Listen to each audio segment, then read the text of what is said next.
Hello everyone and welcome back to the channel. तो आज की वीडियो में हम करेंगे क्लास 10th के 19th चैप्टर के थर्ड टॉपिक को, जिसका नाम है द टू आइडियोलॉजिकल कैंप्स। यहाँ पर मैंने इस चैप्टर से रिलेटेड फर्स्ट 2 टॉपिक्स पर ऑलरेडी वीडियो बना दी है और अगर आपने उसे नहीं देखा तो आप उसे यहाँ पर जाकर क्लिक करके देख सकते हैं। तो इससे आप लेसन को स्टार्टिंग से देख पाएंगे। अब थर्ड टॉपिक, जैसे कि मैंने पिछली वीडियो में भी आपसे कहा था कि कैसे वर्ल्ड वॉर 2 के बाद यहाँ पर वर्ल्ड 2 अलग अलग ग्रुप्स में बट चुका था, 2 अलग अलग आइडियोलॉजीज में बट चुका था। तो यहाँ पर सबसे पहला ग्रुप था कम्युनिस्ट ब्लॉक। ये ग्रुप को लीड करता था यूएसएसआर और ये लोग यहाँ पर काफ़ी ज़्यादा ऑपोजिशन को सप्रेस करने में और स्टेट कंट्रोल डेवलपमेंट और इक्वालिटी को सपोर्ट किया करते थे और इन्हें अलग अलग कंट्रीज़ लाइक चाइना, वियतनाम और दूसरी कंट्रीज़ इनके साथ अलाइंड थी। अगर हम नेक्स्ट ग्रुप की बात करते हैं तो ये ग्रुप है डेमोक्रेटिक कैपिटलिस्ट ब्लॉक, जिसे यूएसए लीड किया करता था और यहाँ पर ये लोग मल्टी पार्टी डेमोक्रेसी और साथ में कैपिटलिज्म डेवलपमेंट में भी बिलीव रखते थे और इन कंट्री और इनकी अलायंस थे ब्रिटेन, फ्रांस और स्पेन, जो कि इन्हें सपोर्ट किया करते थे। अब अगर हम इन दोनों अलग अलग ग्रुप्स के बीच में हमेशा से ही कंपटीशन चलता रहा है कि कौन सबसे ज़्यादा अपनी आइडियोलॉजी को इन्फ्लुएंस कर पाएगा। ये लोग हर किसी बात में एक दूसरे से कम्पीट किया करते थे। तो इसकी वजह से इनके बीच एक कोल्ड वॉर चलना स्टार्ट हो चुका था। तो सबसे पहले हम जान लेते हैं कि ये कोल्ड वॉर क्या है। तो कोल्ड वॉर एक ऐसा पीरियड है जो कि 1945 से 1991 के बीच यूएसए और यूएसएसआर के बीच चलता रहा। इस पीरियड में इन दोनों कंट्रीज़ के बीच काफ़ी ज़्यादा टेंशन थी। कभी भी ये लोग इतनी टेंशन होने के बाद भी इन लोगों की मिलिट्री कभी भी एक साथ ग्राउंड पर उतरकर, यानी कि हॉट वॉर्स जिसमें आपके सोल्जर्स ग्राउंड पर उतरकर फाइट करते हैं, वो कभी इनके बीच नहीं हुआ था। लेकिन फिर भी ये सारी टेंशन्स इन दोनों कंट्रीज़ के बीच चलती रही। इन दोनों कंट्रीज़ के बीच कभी भी कोई डायरेक्ट वॉर तो नहीं हुआ था, लेकिन इनडायरेक्टली इन लोगों ने एक दूसरे से लड़ने के काफ़ी अलग अलग वेज को डिस्कवर कर लिया था। सबसे पहला वे यहाँ पर था प्रोपोगेंडा, यानी कि अपने आइडियाज़ को वर्ल्ड वाइड जल्द से जल्द स्प्रेड करना और देखना कि किसके आइडिया को सबसे ज़्यादा वर्ल्ड में सपोर्ट मिल पाता है। नेक्स्ट आइडिया यहाँ पर है प्रॉक्सी वॉर्स, यानी कि supporting other countries.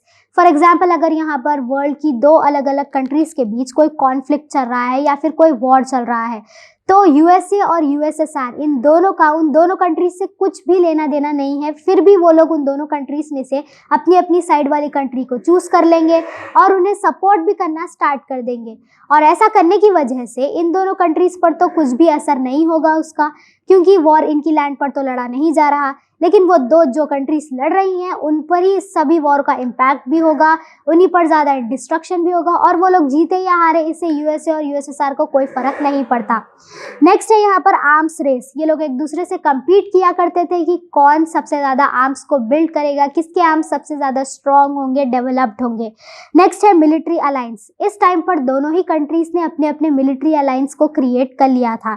For example, यहाँ पर यूएसए ने नेटो को क्रिएट कर लिया था और यूएसएसआर ने वॉरसॉ पैक्ट को क्रिएट कर लिया था। अब हम जानते हैं कि इनके इस कोल्ड वॉर का पूरे वर्ल्ड वाइड दूसरी कंट्रीज पर क्या असर पड़ा। तो जैसा कि मैंने अभी कहा कि इन दोनों कंट्रीज लाइक यूएसए और यूएसएसआर के बीच कभी भी डायरेक्टली वॉर नहीं हुआ, लेकिन इनकी वजह से काफ़ी सारी newly independent countries like Afghanistan, Korea, Vietnam, ऐसी कंट्रीज में काफ़ी ज़्यादा वॉर्स हुआ करते थे इनकी वजह से। और इन्हीं वॉर्स की वजह से यहाँ पर अराउंड 20 मिलियन पीपल की डेथ भी हो चुकी थी और इन सारे 20 मिलियन पीपल में से काफ़ी कम ही लोग यूएसए और यूएसएसआर के थे। बाकी ज़्यादा लोग तो इन्हीं कंट्रीज़ के थे जो कि मर गए थे। नेक्स्ट, यहाँ पर कोल्ड वॉर जितना भी हुआ था उसने काफ़ी ज़्यादा हेल्प की ग्लोबल पॉलिटिक्स को शेप करने के लिए और इस कोल्ड वॉर के अंडर हमने देखा कैसे ग्लोबली इतनी टेंशन होने के बावजूद इन दोनों कंट्रीज़ ने कभी भी एक दूसरे के साथ डायरेक्टली कन्फ्रंटेशन नहीं किया। तो इस टॉपिक के अंदर अब काफ़ी सब टॉपिक्स भी है, जिनमें से हमारा सबसे पहला सब टॉपिक है प्रॉक्सी वॉर्स। यूएसए और यूएसएसआर ने न्यूली इंडिपेंडेंट कंट्रीज़ को काफ़ी ज़्यादा अपने इन्फ्लुएंस में लाने की कोशिश की और जितनी भी कंट्रीज़ उनसे बनती थी उसे अपने साइड पर लेने की काफ़ी ज़्यादा वो लोग कोशिश किया करते थे और किसी भी कंट्री के अंदर कोई अगर इंटरनल बैटल चल रहा होता है दो अलग अलग पार्टीज के बीच, तो ये दोनों कंट्रीज वहां पर जाकर अपनी अपनी साइड्स को चूज करके उन्हें सपोर्ट करना स्टार्ट कर देती थी। अगर हम यहाँ पर यूएसए का रोल देखते हैं तो फॉर एग्जांपल 1947 में यूएस प्रेसिडेंट हैरी ट्रूमैन ने टर्की और ग्रीस में वहां पर के एंटी कम्युनिस्ट फोर्सेस को सपोर्ट किया था। और वैसे ही जब 1960 में अफ्रीकन कंट्री कॉन्गो इंडिपेंडेंट हुआ तो उसके एक ही साल बाद यानी कि 1961 में वहाँ के लीडर, कम्युनिस्ट लीडर पैट्रिस को उनको मार दिया गया CIA के कहने पर। और लैटिन अमेरिका में भी एक पर्सन जो कि है फिडेल कैस्ट्रो, उन्होंने अमेरिकन बैक्ड गवर्नमेंट को हटाकर ओवरथ्रो करके USSR स्टाइल किसी गवर्नमेंट को एस्टैब्लिश करने की काफ़ी ज़्यादा कोशिश की थी। और वो काफ़ी ज़्यादा हद तक इसमें सक्सेसफुल भी हुए थे, क्योंकि जितने भी जनरल पब्लिक है उनसे बहुत ज़्यादा इन्फ्लुएंस हो रही थी। तो इसीलिए यहाँ पर यूएस के अलाइड अंडर जो जितने भी जनरल्स आते हैं उन्होंने यहाँ के कुछ स्पेसिफिक लीडर्स को मार दिया था और वापस अपनी गवर्नमेंट को यहाँ पर एस्टैब्लिश भी कर लिया था। अब अगर हम इसके अंडर USSR का रोल देखते हैं तो USSR ने 1950s में जर्मनी और हंगेरी जैसे कंट्रीज में भी अपनी अपनी साइड को चूज करके वहाँ पर अपनी अपनी आर्मीज को भेजा था उनकी गवर्नमेंट यानी कि प्रो सोवियत गवर्नमेंट को एस्टैब्लिश करने के लिए। और 1960s के बाद इन्हीं चीज़ों की वजह से 1960s के बाद USSR से चाइना अलग हो चुका था। दोबारा वो उनकी अलायंसेस में नहीं आना चाहता था और ये लोग फेल हो गए थे फिर से चाइना को अंडर अपने लेने के लिए। अब हम ये देखते हैं कि इन दोनों कंट्रीज़ की वजह से थर्ड पार्टी कंट्रीज़, जैसे कि इन दोनों कंट्रीज़ से हटकर जितनी भी वर्ल्ड में दूसरी कंट्रीज़ हैं इनकी वजह से उन पर क्या असर पड़ा।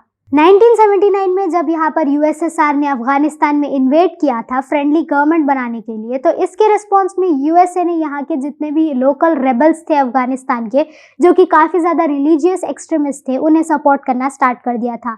इसकी वजह से अफगानिस्तान में ही एक सिविल वॉर स्टार्ट हो गया था जो कि काफ़ी टाइम तक चलता रहा। और जब लास्ट में 1989 में USSR अफगानिस्तान से चला गया तो ये कंट्री तालिबान के अंडर आ गई और जिसकी वजह से बाद में ये कंट्री फिर से USA के खिलाफ हो चुकी थी। चलिए अब हम जानते हैं कि इनके कॉन्फ्लिक्ट्स की वजह से थर्ड पार्टी कंट्रीज यानी कि जितनी भी वर्ल्ड की अलग अलग कंट्रीज है USA और USSR को छोड़कर, उनका इस वॉर पर, इनके कोल्ड वॉर से इनका क्या असर पड़ा।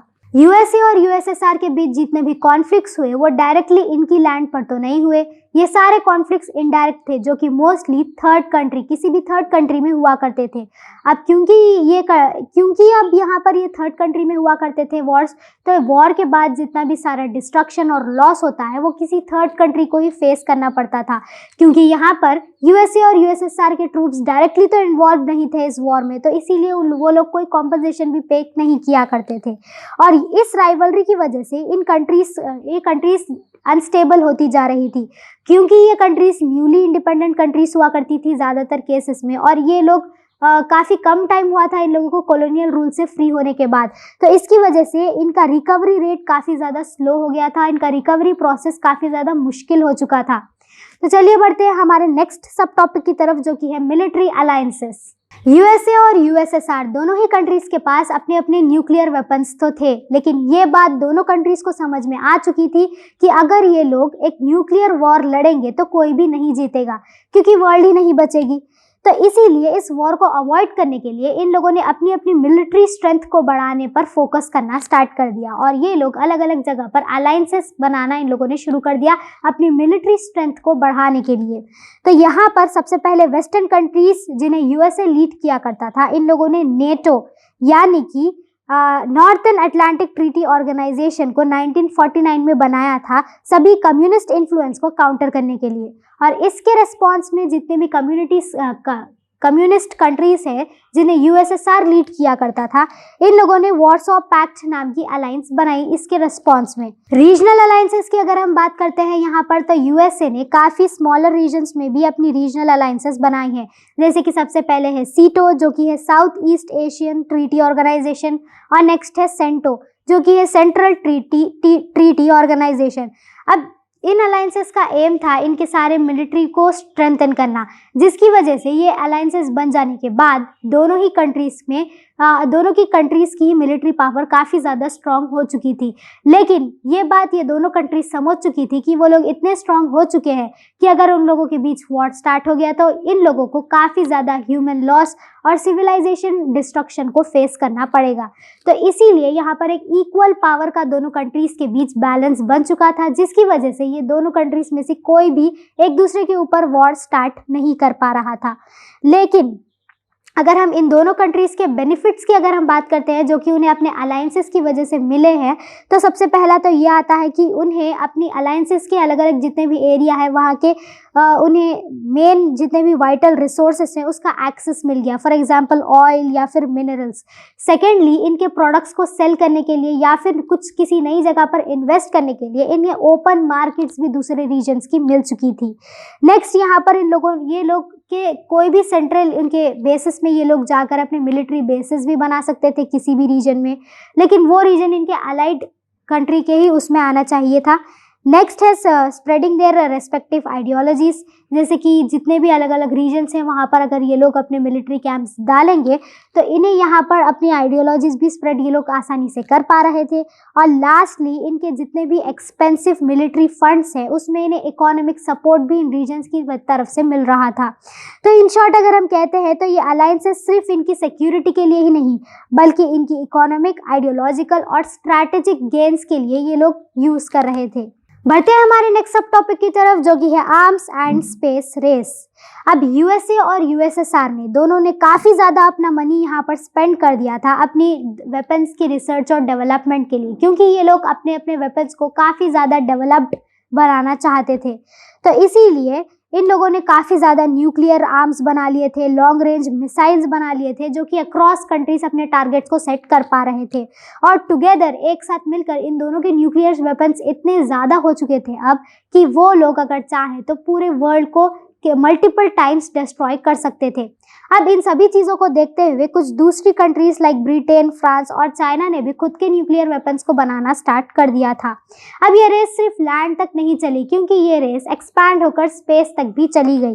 अब क्योंकि यहाँ पर स्पेस काफ़ी ज़्यादा यूजफुल था, सैटेलाइट्स काफ़ी ज़्यादा यूजफुल थी अपनी दूसरी किसी भी कंट्रीज पर स्पाई करने के लिए या फिर मिसाइल्स को लॉन्च करने के लिए, तो इसीलिए अब इनकी रेस स्पेस में भी स्टार्ट हो चुकी थी, जिसके अंडर यूएसएसआर ने अपना सबसे पहला सिग्निफिकेंट माइलस्टोन अचीव कर लिया जब इन लोगों ने अपनी सबसे पहली सैटेलाइट को लॉन्च किया, स्पुतनिक को। और बाद में इन लोगों ने इनके फर्स्ट ह्यूमन यूरी गगारियन को भी स्पेस में भेज दिया था, जिसके बाद इन दोनों कंट्रीज के बीच की राइवलरी काफ़ी ज़्यादा इंटेंस हो चुकी थी। और फाइनली 1969 में यूएसए ने भी हिस्ट्री क्रिएट कर दिया जब यूएसए की तरफ से भी नील आर्मस्ट्रांग और कुछ अदर एस्ट्रोनॉट्स मून पर पहुंचे थे। जिसके बाद अब हम यहाँ पर हमें ये पता चलता है कि ये कोल्ड वॉर सिर्फ यहाँ पर न्यूक्लियर वेपन्स या फिर स्पेस एक्सप्लोरेशन के लिए नहीं था। इस न्यूक्लियर वॉर, इस सारे कोल्ड वॉर से ये दोनों सुपर पावर्स ये देखना चाहते थे कि इन दोनों सुपर पावर्स में से कौन सी पावर कौन सी दूसरी पावर को डोमिनेट कर सकती है। तो चलिए बढ़ते हैं हमारे आज के लास्ट सब टॉपिक की तरफ जो कि है फ्लैश पॉइंट्स। जैसे कि हमने देखा कि दोनों कंट्रीज लाइक यूएसए और यूएसएसआर के पास कितनी लार्ज अमाउंट में न्यूक्लियर वेपन्स बन चुके थे, जिसकी वजह से वर्ल्ड हमेशा से ही एक बड़े से न्यूक्लियर वॉर के कांस्टेंट फियर में रहता था। लोग हमेशा से ही परेशान रहते थे कि अगर इन दोनों कंट्रीज के बीच एक स्लाइट कॉन्फ्लिक्ट भी अगर हो गया तो उसमें एक बड़ा सा न्यूक्लियर वॉर हो सकता है जो कि काफ़ी ज़्यादा डिस्ट्रक्टिव हो जाएगा। और ऐसे कई सारे मोमेंट्स आए भी थे जब लोगों को ऐसा लगने लगा था कि न्यूक्लियर वॉर काफ़ी ज़्यादा करीब है, लेकिन लास्ट मिनट नेगोशिएशंस की वजह से इसे अवॉइड कर दिया गया था। और अगर हम ऐसे ही कुछ इंसिडेंट्स को देखते हैं यहाँ पर, तो सबसे पहला इंसिडेंट यहाँ पर आता है U-2 स्पाई प्लेन्स इंसिडेंट, जहाँ पर यूएसएसआर ने अपनी टेरिटरी यानी कि सोवियत टेरिटरी में यूएसए का भेजा हुआ एक स्पाई प्लेन को शूट डाउन कर दिया था, जिसकी वजह से दोनों ही कंट्रीज के बीच में काफ़ी ज़्यादा टेंशन बढ़ चुकी थी।